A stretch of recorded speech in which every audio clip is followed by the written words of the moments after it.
solution or true solutions. They can be either aqueous or they can be non-aqueous. या तो ये aqueous solution होंगे या ये non-aqueous solution होंगे. इन दोनों में डिफरेंस क्या है? aqueous में जो solvent होता है that is water. एक्वस में सॉल्वेंट होगा वाटर, जबकि यहाँ नॉन एक्वस में we can say solvent will be a liquid other then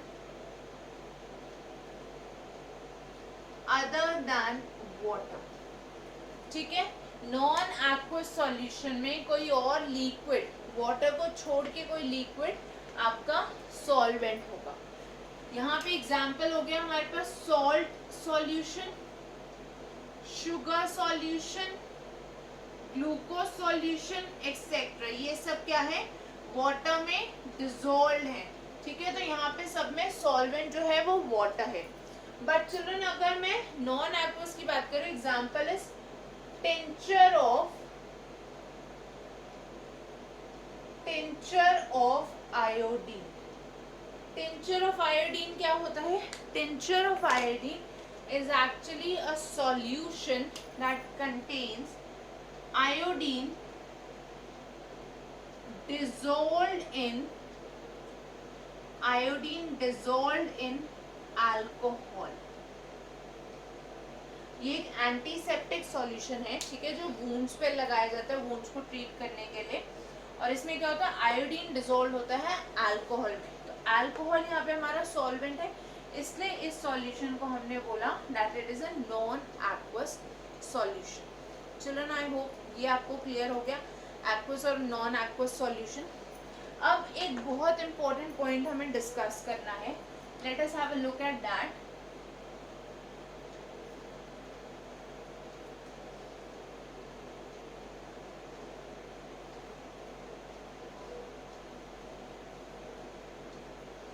हमने बोला सॉल्यूशन एक्वस भी हो सकते हैं और नॉन एक्वस भी हो सकते हैं.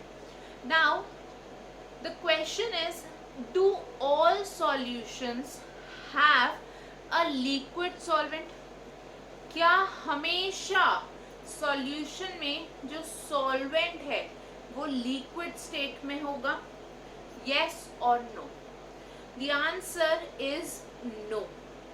ठीक है, सॉल्यूशन में जो सॉल्वेंट है that could be a solid, it could be a liquid and it could even be a gas.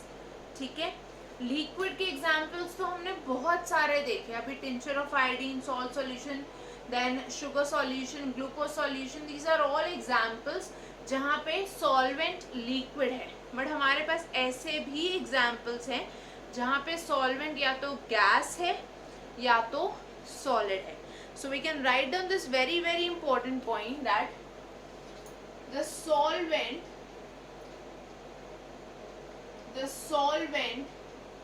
in a solution is not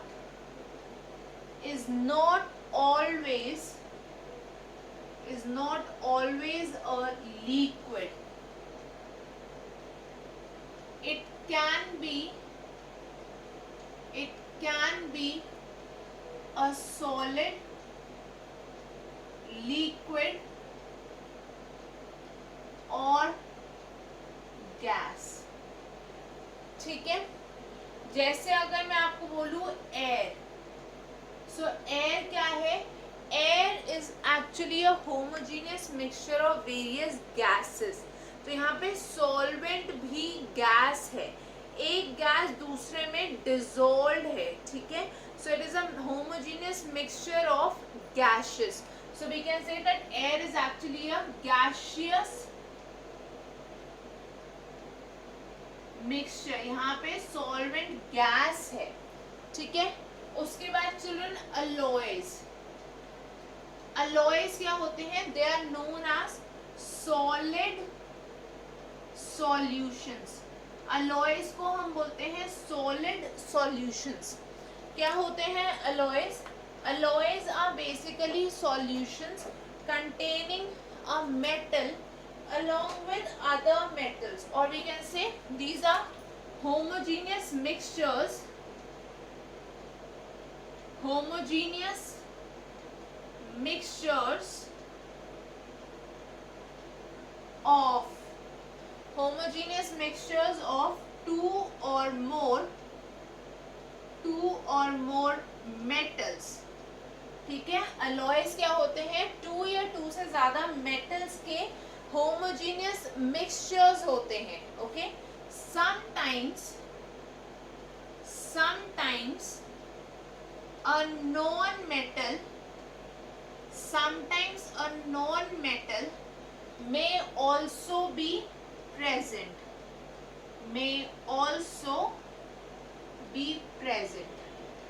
तो कभी कभी इनमें नॉन मेटल भी प्रेजेंट हो सकता है.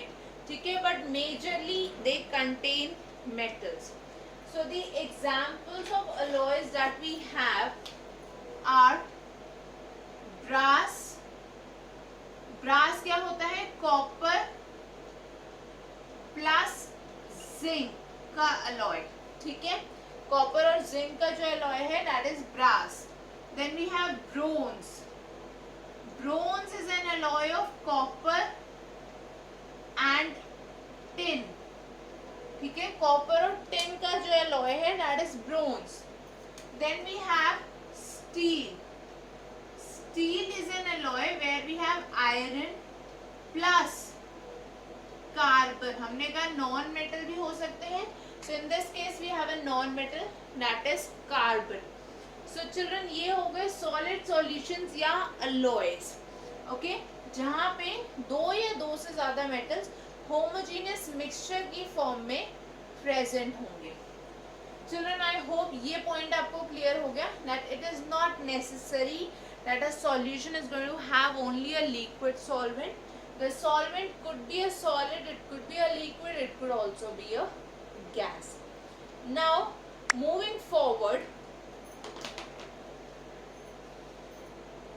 let us move forward to the next point, children.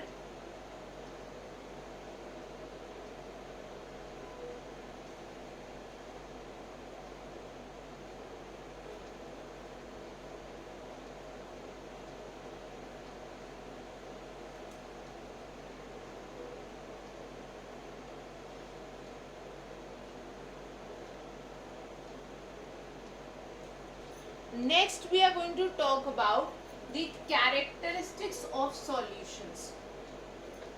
Characteristics या properties of solutions. ठीक है, solutions की हम properties discuss कर लेते हैं. सबसे पहला point जो हमें पता है कि solution हमेशा homogeneous होता है, right? A solution is a homogeneous mixture. ठीक है, ये चीज हमें ऑलरेडी पता है. It is a homogeneous mixture. Okay. Next point, children, जब मैं solutions की बात कर रही हूँ, what happens is, क्योंकि homogeneous है, हम यहाँ पे components को individually identify नहीं कर सकते. Also, the various components cannot be separated by filtration. ठीक है, जो filtration method होता है जहाँ पे हम एक filter use करते हैं, वहाँ पे we can say we cannot use that method for solution.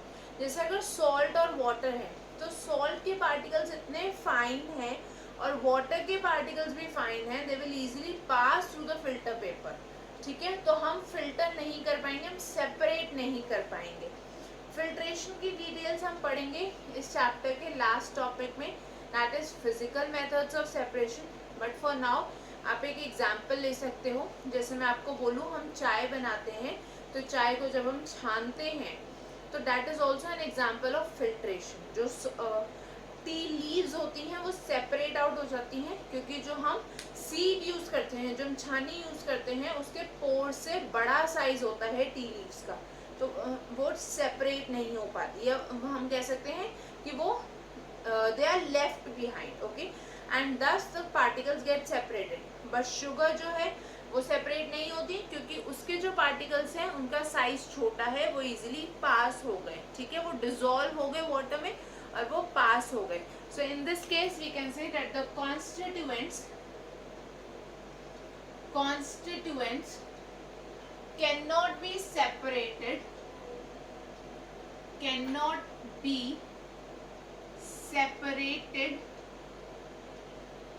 by simple filtration.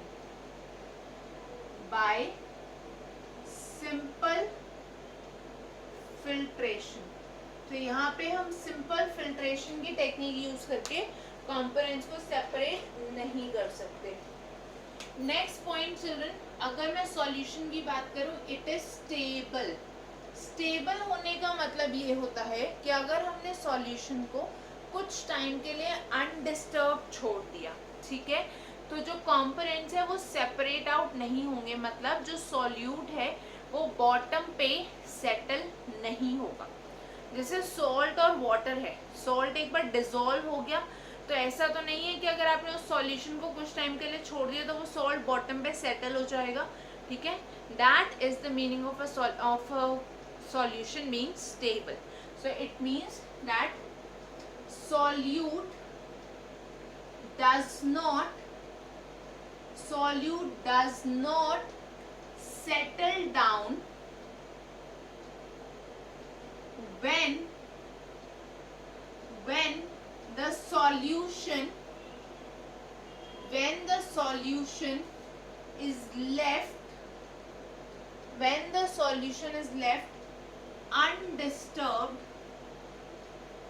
the solution is left undisturbed for some time.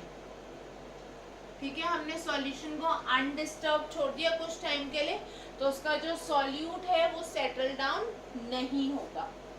And lastly children, अगर मेरे पास एक सॉल्ट सॉल्यूशन है, ठीक है, इस बीकर में एक सॉल्ट सॉल्यूशन है, मैंने क्या किया, यहाँ से टॉर्च से लाइट पास की, ठीक है, टॉर्च से लाइट पास की. सो इस लाइट का पाथ मुझे यहाँ पर विजिबल नहीं होगा, okay. That is a property of solution. ये लाइट स्ट्रेट अवे जब पास हो गई, मुझे इस सॉल्यूशन में इस लाइट का पाथ विजिबल नहीं होगा, ठीक है. सो वी कैन से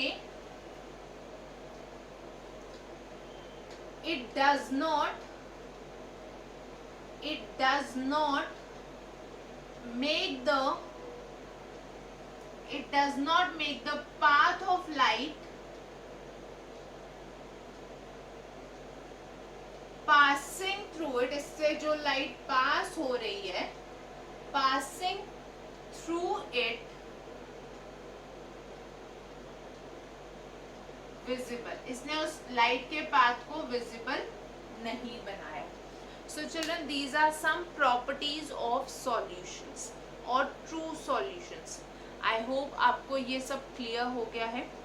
next we are going to talk about the solubility of the solute in a solution. Okay, so next topic जो हम डिस्कस करने वाले हैं, that is solubility.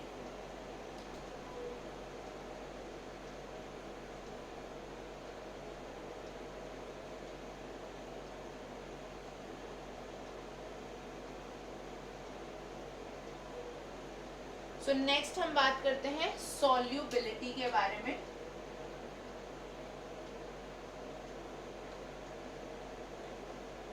Children, solubility क्या होती है? किसी भी सॉल्वेंट के गिवन क्वांटिटी में ऐसा नहीं है कि आप कितना भी सॉल्यूट डिसॉल्व कर सकते हो, ठीक है. फॉर एग्जाम्पल, अगर मैं एक ग्लास में पानी ले लूं and I start adding salt to it, ठीक है, 1 स्पून ऐड करा, डिसॉल्व हो गया, 2 स्पून ऐड करे, डिसॉल्व हो गए, 3 स्पून करे, हो गए. एक नंबर तक या एक सर्टेन क्वांटिटी तक वो डिसॉल्व हो जाएगा. But after a certain quantity ये जो सॉल्यूट है ये उस पर्टिकुलर सॉल्वेंट में डिसॉल्व होना बंद हो जाएगा, ठीक है.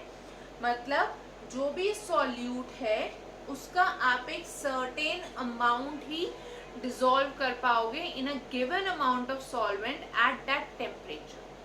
आई hope this is clear to everyone. अगर आपने टेम्परेचर चेंज कर दिया ये अमाउंट डेफिनेटली चेंज हो जाएगा, ठीक है, but at a constant temperature ये अमाउंट फिक्स होगा। तो सॉल्युबिलिटी हमें यही अमाउंट बताता है। It is the maximum amount of a solute that can be dissolved in a given quantity of solvent at a particular temperature। solvent के एक given quantity में जिसको हम 100 ml फिक्स कर देते हैं। so solvent के 100 ml में given temperature पे जो maximum amount of solute dissolve हो सकता है, that is the solubility of that solute। I hope this is clear to everyone। ये definition हम note down कर लेते हैं। It is the maximum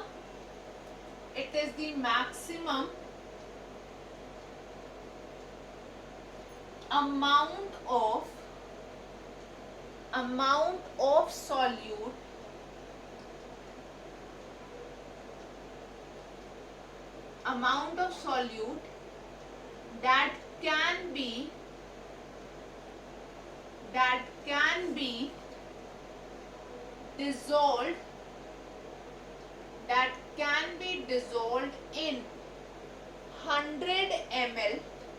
that can be dissolved in 100 ml solution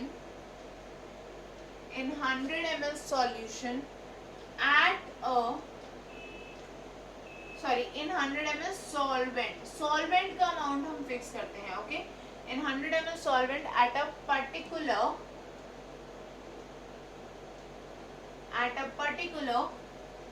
temperature। so जो भी टेम्परेचर है उस पे 100 ml solvent में जितना अमाउंट डिसॉल्व हो सकता है सॉल्यूट का, वो उसका सॉल्युबिलिटी, ओके।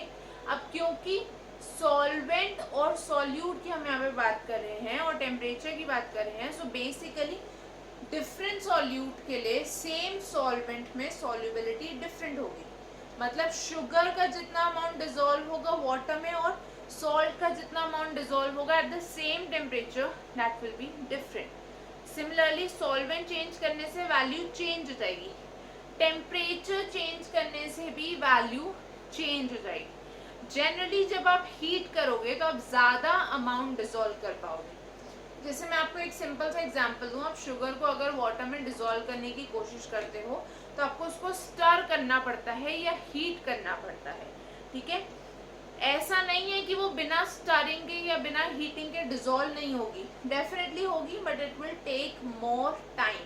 सो जब आपने उसको हीट किया या स्टर किया तो solubility बढ़ गई। so we come to an important point that the solubility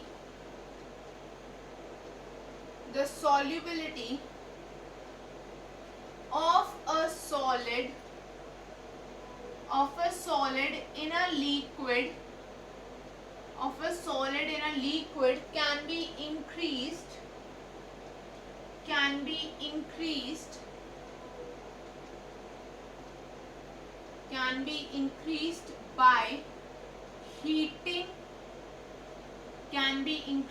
by heating or stirring।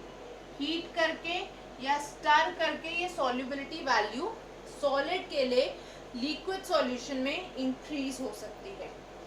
Now children, next class में हम सॉल्युबिलिटी के बेसिस पे 3 टाइप के सॉल्यूशंस डिस्कस करेंगे, that are saturated, unsaturated and super saturated solutions.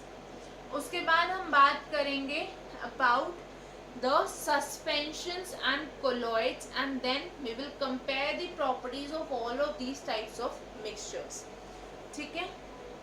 Next class तक children you will all revise this, whatever doubts you have you will post them in the comment section और you will send them on an email on the ID swatika.tutorials@gmail.com। gmail.com। swatikatutorials@gmail.com पे आप अपने doubts mail कर सकते हो या आप उनको कमेंट सेक्शन में पोस्ट कर सकते हो।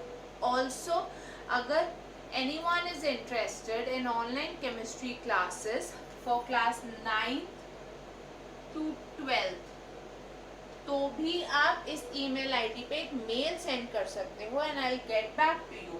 Okay, classes where your doubts would be cleared at the same time. Also, a lot of questions would be discussed, so you can send an email on this mail ID, that is swatikatutorials@gmail.com.